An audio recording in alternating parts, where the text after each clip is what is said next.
as you can tell, we're going to start on our stomach in this position. You're actually going to come all the way down so our chest is resting on the ground. You can put your hands underneath your chin. We're going to bend one knee, and we're just going to start loosening the hips up by dropping foot to one side and then dropping out to the outside. Now what's important here is that you don't roll your entire pelvis off the ground. You isolate this movement to your hip joint.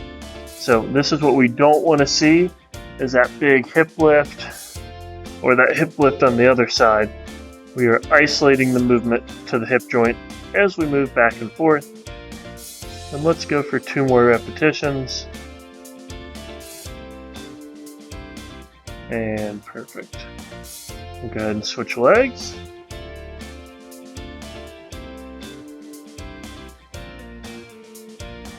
Again, you shouldn't feel anything that's overly intense right now, as we're just trying to get things started moving. We're going to get into the more aggressive positions in just a moment. And let's rock back and forth 2 more times. And that's 1. Make sure you're still controlling your breathing. And that's 2. Okay, now we're going to perform some active mobility of our hip flexors. And we're going to do that by bending a knee as far as we can. And once that knee is bent, we're going to lift the leg off the ground, maintaining the knee bend. Then we're going to drop down, bend up, lift, drop down. Now there's a chance you're going to get a cramp in your hamstring. If you do that, straighten your leg out as fast as you can, get rid of it, and then come back to this position. That probably tells us that those muscles aren't used to being in that position very often, which means they could probably use some mobility training. Good. Now we're going to switch to the other side. So again, as you perform these lifts, you should feel a little bit of a stretch across the front of the hip. If you don't, try to bend your knee a little bit farther, but again, be mindful of that potential cramp that can happen to the hamstring.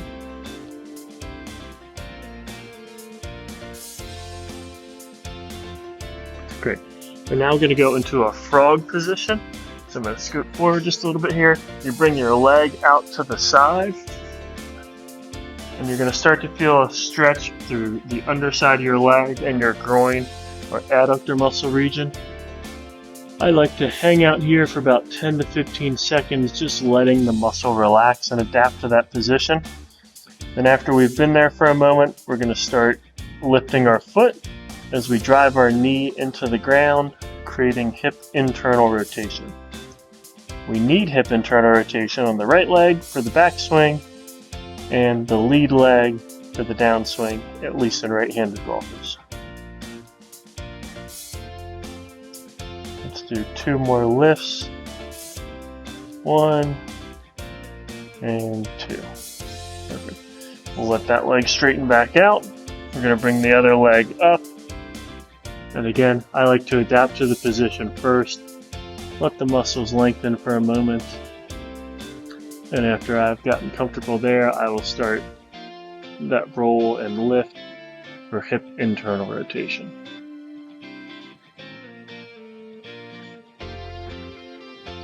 You're going to have one last position after this, which is again target the hips.